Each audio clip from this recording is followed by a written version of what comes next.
Hi everyone, welcome back to my channel. Today's video is going to be a little bit different. I will be talking about something that has been really bothering me, that has been weighing very heavily on my heart, and it's about the recent killings of Black people by trigger-happy cops. I'm very fortunate that I live in an area where there's not too many cops where I could walk around and feel safe, but every time I see a cop car, I get really nervous and I get really scared that the day that I see that car, it's going to be my last day and I'm just gonna become another hashtag. My dad goes to work every day, and I have the same fear for him, for my younger brother, and my younger sister, just basically all of my relatives.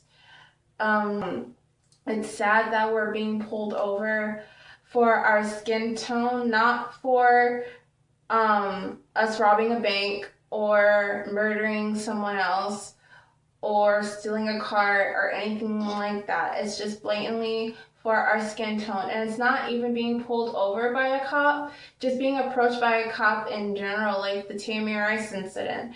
This little boy who was only 12 only was killed because he had a toy gun.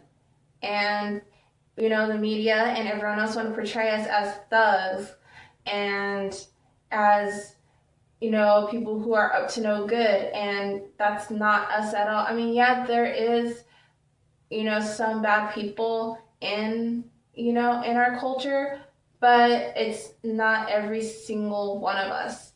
Our lives do matter, and that's why the Black Lives Matter movement is so important and it needs so much support, not this whole all lives matter hashtag bullshit. That hashtag is making Black Lives Matter irrelevant.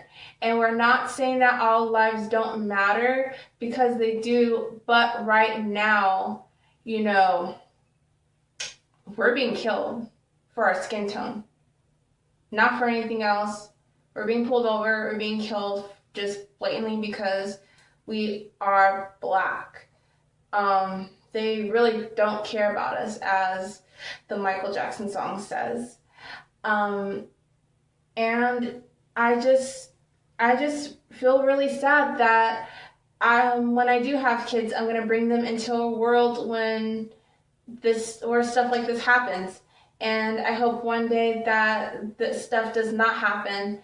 But it's not gonna change. We're not gonna see any changes just by sitting at our homes, at our jobs, complaining on social media. That's not gonna bring change faster. Yeah, it's gonna bring awareness, but what's really gonna bring change is if we write to our local congressmen and asking them for these laws to be changed and to, bring proof that these things are happening and that these cops should not be basically getting away with murder. They are being put on paid leave. There has been no cop put in jail, as far as I know of, for killing a Black person. If they do bring it to court, then more than likely that cop is going to get off, and it's sickening and not in the good way. It's disgusting, it's vile, and it's something that needs to change. We need to see justice for Sandra Bland, for Tamir Rice, for Alton Sterling, for Philandro Castile, for all these Black people that have been killed for our skin tone. And I just want to see change, and I will do everything in my power to help out to make sure that these changes happen. Now, another thing that's really been bothering me is the N-word that's being used mostly by people that aren't Black. Like, I've seen white people use it. I've seen Hispanics and Asians and use it, and it's disgusting. I don't think they know the history behind the word. They don't Google it. Like, it takes a second to Google the history behind the N-word. It's right there. You have a phone, you have a computer. Use it. Use it. And I just don't think it should be used in general. Like, I don't use it myself because I just feel like it's disgusting and I feel vile every time I see it, every time I hear it. It's disgusting and it's something that I want no part of. Now, if you're in the K-pop world, like myself, you are probably aware of got seven. Bam Bam a while ago used the N word during a concert, I believe, and he said that one of his friends said that it means bro, which it doesn't. It's blatantly disgusting, and I'm so glad he apologized. And you have all these fans, well, I'll call them Oppa dick riders, defending him and saying, oh, Bam Bam shouldn't apologize. Oh, get over it. It's not a big deal. It's just a word. It's not just a word. There's a history behind that word, and it's very hurtful. And you need to do some research on it because it has a very nasty history, and it should not be used by anyone. I don't care who you are. I don't care what race you are. Just don't use that word. Because it doesn't mean bro. It doesn't mean anything other than the history. And I'm not going to sit here and tell you that because you can Google it. There has been people that have used the word and apologize, like Lehigh, who I love her music. Her music is amazing. And if you haven't heard her music, go watch her videos. Go listen to her music because it's phenomenal. She was singing a song. I don't remember the song, or I don't know the song when she said the N-word, but she realized that it was problematic and she shouldn't have said it, and she apologized. And I'm so happy for her that she apologized. And she realized that she shouldn't say that word because that word is wrong.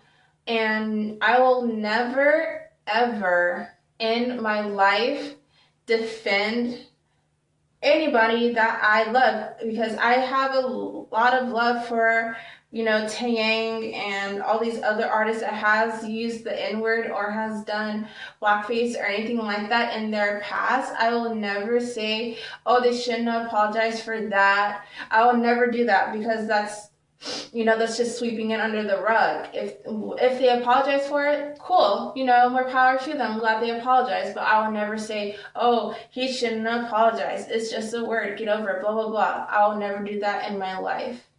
I will never be an Oppa dick rider like those fans are doing for Bam Bam and saying he shouldn't apologize, which he did.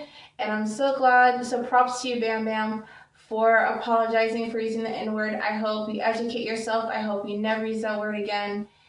And, everyone's problematic. But especially, I've seen it a lot in Korean culture, and that's kind of like what made me scared to visit Korea one day because I know I'm going to be stared at for the color of my skin, for the way that my hair looks underneath this wig. It's curly. It's an afro. There's different textures behind it. It's not straight and gorgeous. Well, my hair is natural hair is gorgeous nonetheless, but it's not straight like this. I know I'm going to be stared at. I know I'm going to be judged at.